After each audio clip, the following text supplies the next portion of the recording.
El Hijo del Hombre tiene que ser elevado para que todo el que cree en Él tenga vida eterna. El Señor esté con ustedes. Lectura del Santo Evangelio según San Juan. En aquel tiempo dijo Jesús a Nicodemo: yo te aseguro que hablamos de lo que sabemos y damos testimonio de lo que hemos visto, pero ustedes rechazan nuestro testimonio. Si no me creen cuando les hable de la tierra, ¿cómo van a creer cuando les hable de las cosas del cielo? Porque nadie ha subido al cielo sino el que bajó del cielo, el Hijo del Hombre. Lo mismo que Moisés elevó la serpiente en el desierto, así tiene que ser elevado el Hijo del Hombre, para que todo el que cree en Él tenga vida eterna. Tanto amó Dios al mundo que entregó a su Hijo único, para que no perezca ninguno de los que creen en Él, sino que tengan vida eterna. Palabra del Señor. Tomen asiento un momento, queridos hermanos.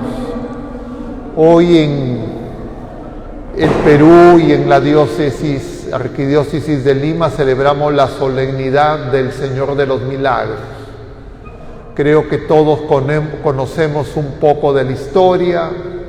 No quisiera detenerme en detalles, sino que quisiera compartir con ustedes a la luz de lo que se nos dice hoy en estos pasajes de la Sagrada Escritura, tratar de entender cuál es el sentido de lo que definitivamente creo que todos los peruanos nos damos cuenta es el signo del Señor de los Milagros. Y repasemos brevemente. Hacia el siglo XVII, un personaje de cual no se tiene certeza sobre el nombre, un esclavo angoleño, pintó en un muro rústico una imagen de Jesucristo en la cruz.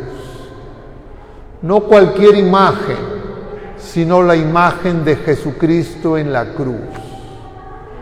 Y además, esa imagen empezó a concitar la atracción, el interés de algunas muy pocas personas que vivían en los alrededores de ese muro, en el barrio de Pachacamilla, donde actualmente está ubicado el santuario del Señor de los Milagros, la iglesia de las Nazarenas. Detrás del altar está la imagen pintada por ese esclavo que se conserva desde el siglo XVII. Y entonces, primer punto que se nos resalta de la revelación y que este muro de alguna manera sintetiza en esa fragilidad del barro, es que el Señor ha querido dejar su imagen en cada criatura humana, porque como nos dice el libro del Génesis, el Señor nos ha hecho del barro de la tierra y nosotros somos imagen y semejanza de Dios. Muchas veces a lo largo de los siglos en la iglesia y también el pueblo de la Primera Alianza se ha preguntado y se siguen preguntando qué significa que nosotros seamos imagen y semejanza de Dios. ¿En qué somos imagen? ¿En qué somos semejanza de Dios? Brevemente podríamos responder diciendo en que nosotros estamos llamados y podemos amar como Dios nos ama.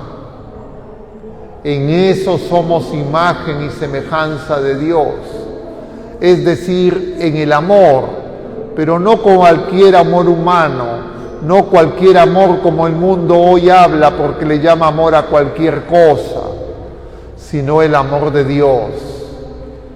Podríamos decir más, que es el mismo Espíritu Santo quien ese barro, significado en ese soplo que hace el Señor luego de haber hecho con sus manos del barro, del polvo de la tierra, da vida y crea así al hombre, se nos relata en la Escritura.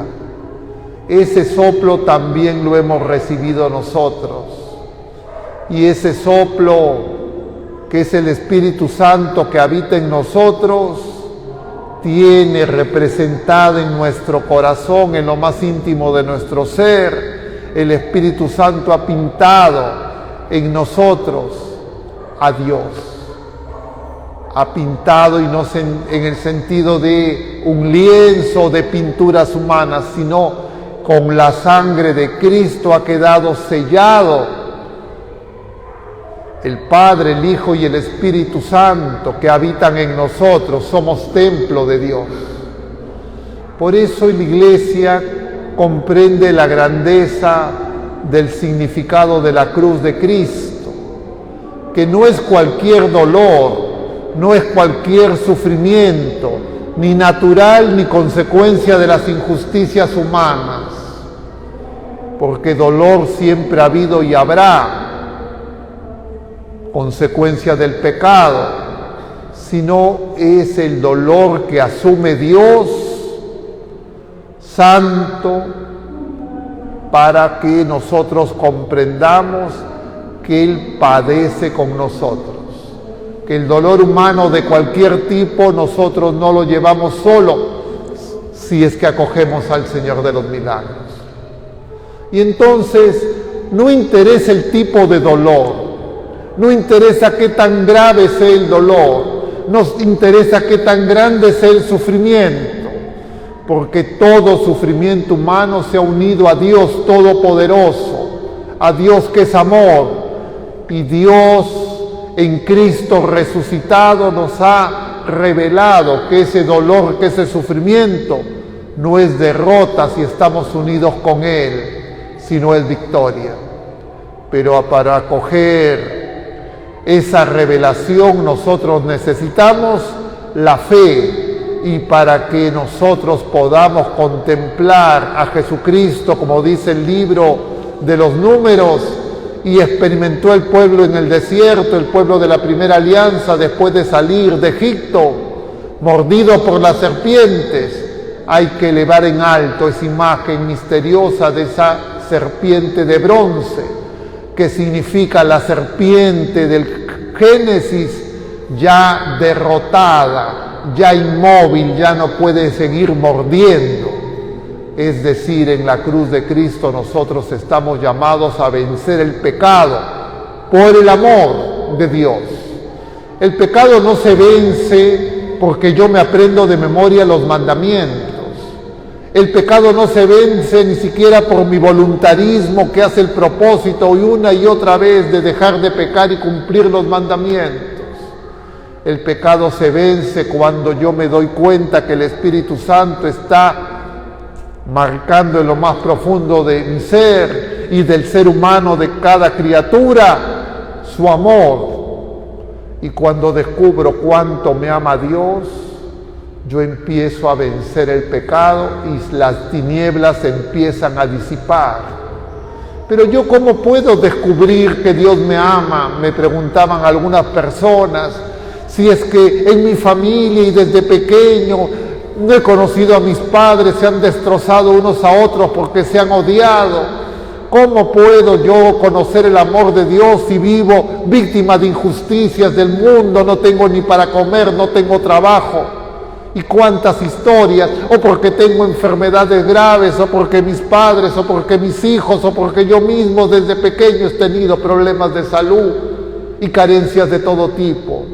Y uno podría pensar, claro, esas personas, ¿cómo van a tener conciencia del amor de Dios Si todo lo que ven en su carne y los demás es violencia, es odio, es guerra, no está fuera, hermanos, está dentro de nuestro corazón, está en lo más profundo de nuestro ser, y por eso no interesa lo que ocurra afuera, no interesa la gritería del mundo. Lo que interesa es el amor de Dios, y ese amor de Dios se ha derramado en nuestros corazones. Pero nosotros, criaturas humanas frágiles, carne y alma espiritual, tenemos dificultad para reconocerlo, porque tenemos las ventanas abiertas de nuestros sentidos al ruido, a las cosas del mundo, y nos falta oración, nos falta silencio, nos falta escuchar al Señor.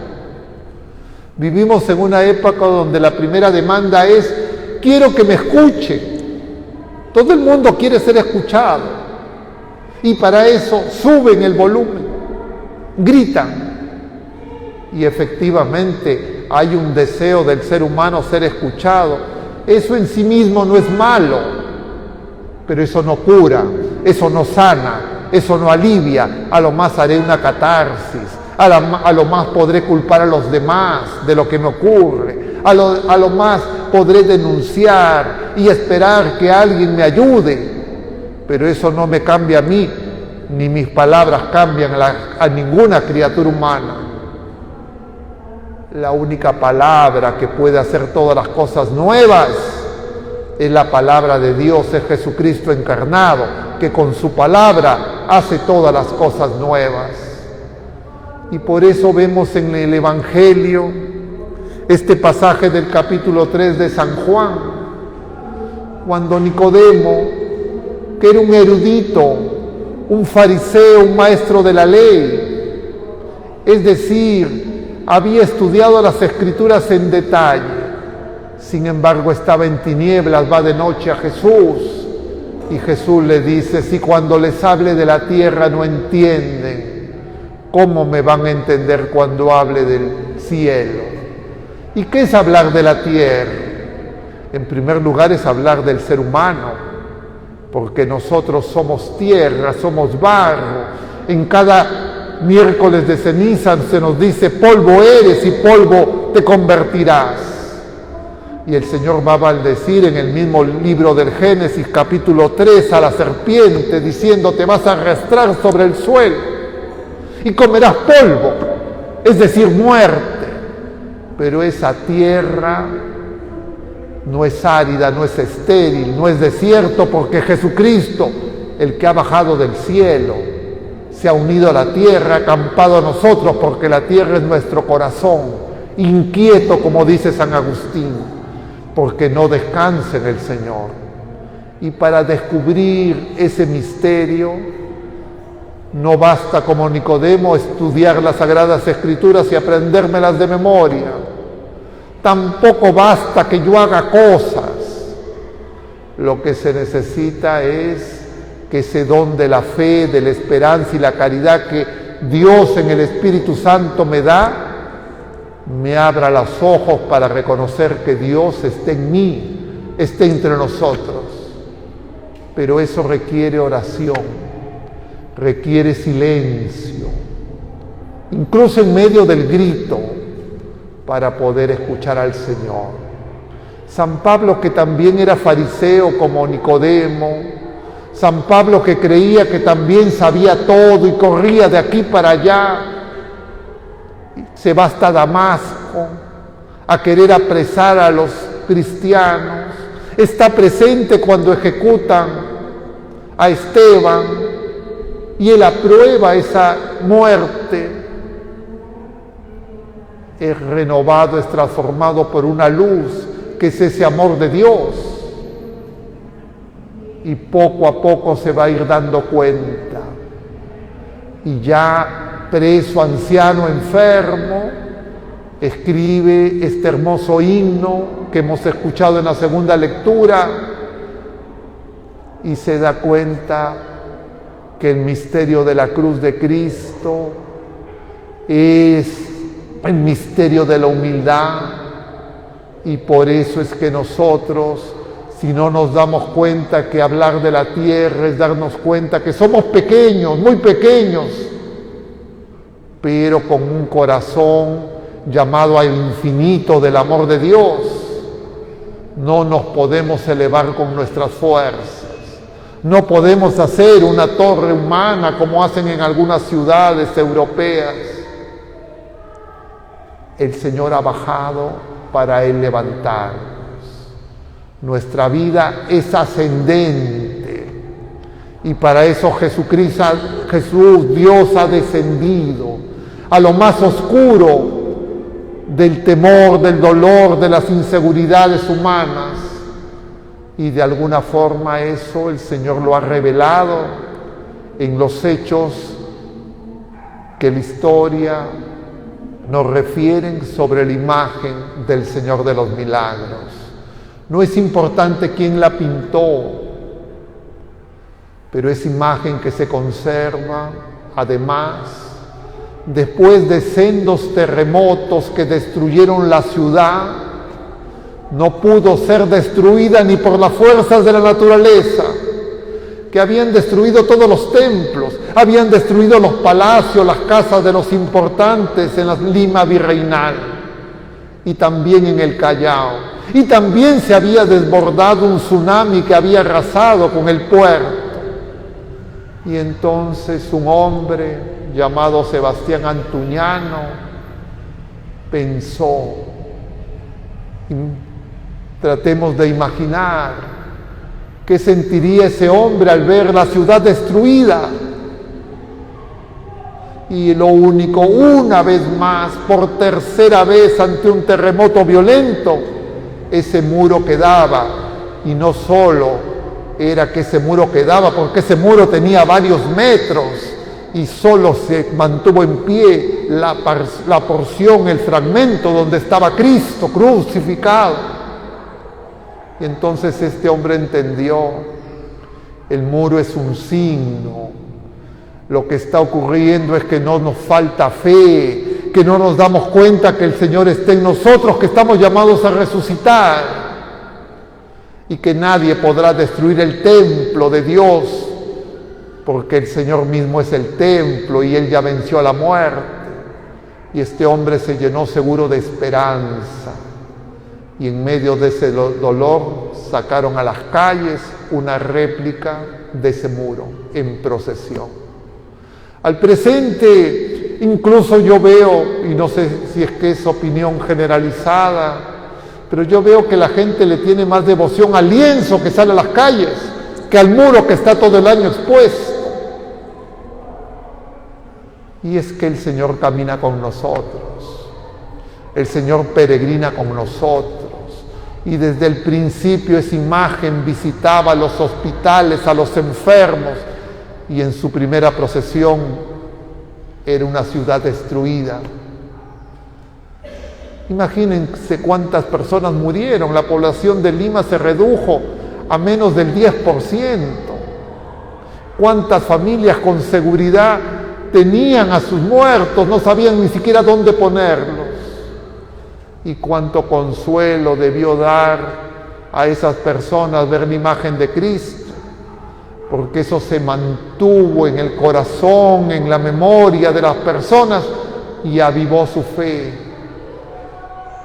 Pero no solo fue así, sino que también antes de esa primera procesión, antes de esa tercera destrucción que originó la procesión, antes también las manos humanas intentaron destruir el muro, porque las autoridades civiles y las autoridades eclesiásticas no podían entender cómo un negro esclavo podía pintar una imagen y suscitaba más atención que su prédica, que sus celebraciones litúrgicas. Y por eso es que un 14 de septiembre, ante la imposibilidad de ser destruida por manos humanas, se celebró por primera vez la Eucaristía ante ese muro. Y de ahí en adelante no se ha dejado de celebrar.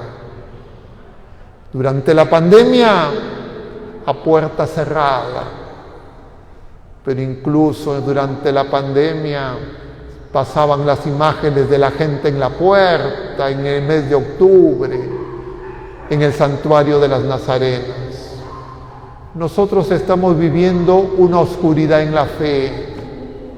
La pandemia es una prueba clara, porque ante el mandato de las autoridades sanitarias y políticas y civiles en el mundo entero, las autoridades de nuestra iglesia se sometieron y prohibieron que el Señor llegue a la gente. Y por eso es que tenemos poca fe.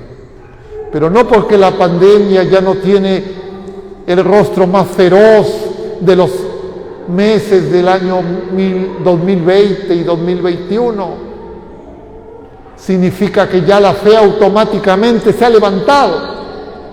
No significa que ya estamos curados en la fe. Y por eso la gente muchas veces cree que más importante son las obras humanas. Claro, y alguien podría decir, pero ese muro no ha sido pintado por un ser humano. Efectivamente.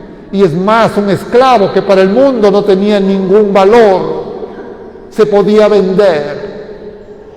Pero lo que no sabemos es que si ese esclavo hizo esa obra solo o la hizo con el Señor. Y si es que despertó en su corazón el deseo de pintar a Cristo en la cruz, es porque definitivamente, tal vez en su experiencia de esclavitud, que es figura del pecado, tenía fe. Y cuando los seres humanos tenemos fe, podemos trabajar con el Señor. Podemos hacer la voluntad de Dios y podemos llevar esperanza a los que ya no tienen las lámparas encendidas, sino viven esclavizados de lo que puede decir solamente las criaturas humanas que no conocen a Dios. Pero a pesar de los siglos, más de 3, hoy también una multitud de personas en este mismo instante está en las calles.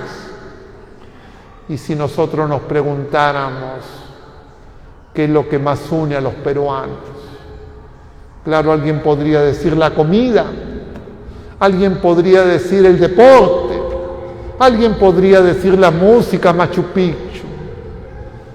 Pero más que las opiniones humanas, cuando los seres humanos, lejos de su tierra, manifiestan su recuerdo. Y efectivamente yo he vivido también tiempo fuera del país y extrañaba la comida. Pero también, misteriosamente, incluso cuando ni siquiera pensaba que en algún momento iba a ser sacerdote, extrañaba al Señor de los Milagros. Y por eso recuerdo que cuando, luego de vivir 3 años fuera, por la salud de mis padres, retorné para volver a vivir en el Perú, llegué un día como hoy, muy temprano, como llegaban los vuelos en esa época, y ese mismo día, hacia la tarde, lo primero que hice fue ir a la procesión del Señor de los Milagros. No era una persona de fe viva.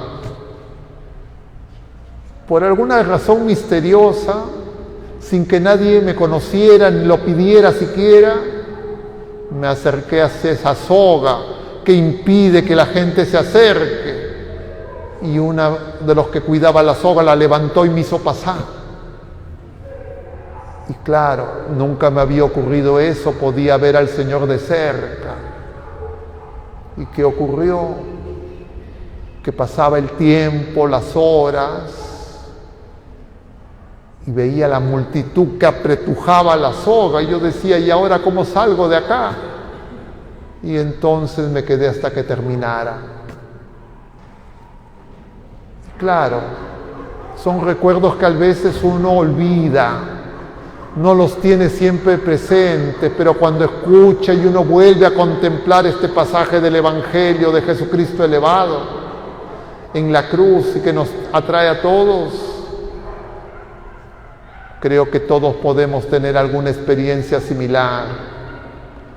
Pero hermano, finalmente, para no extenderme más, lo que está pasando en la iglesia es que no queremos un Cristo con cruz y no queremos el significado de esa cruz que son los sacramentos de Jesucristo.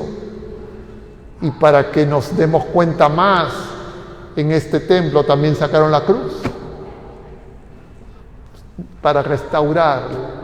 No por otro motivo, pero justamente coincide cuando el Señor dice que tenemos que poner los ojos en la cruz. Porque si yo no entiendo el misterio de amor revelado en la cruz, no puedo entender los sacramentos de Jesucristo, no puedo entender la Eucaristía, no puedo entender por qué el Señor viene y pasa curando a los oprimidos por el mal y toca al leproso. Y el Señor viene una vez más a tocarnos, hermanos. Y vamos a administrarles en el nombre del Señor ese sacramento que ha confiado a su iglesia para curarnos, para sanarnos y para levantarnos. Puede hacer que los problemas visibles no desaparezcan, pero lo que sí ocurre si yo me encuentro con el Señor es que ese Espíritu Santo va a arder nuevamente. Y mi corazón ya no se va a mover como una arritmia en fibrilación que puede llevar a la muerte, sino que va a desear hacer la voluntad del Señor. Pidamos pues al Señor de los milagros que realice en el Perú, en su iglesia y en el mundo entero el milagro de que avive la fe, que ese fuego arde en nuestro corazón y que nosotros con las lámparas encendidas seamos luz de Cristo y vivamos los sacramentos de Jesucristo, los esposos, el matrimonio, los clérigos, el sacramento del orden, y no nos apropiemos del Señor y no impidamos que nadie sea tocado por Él. Que así sea.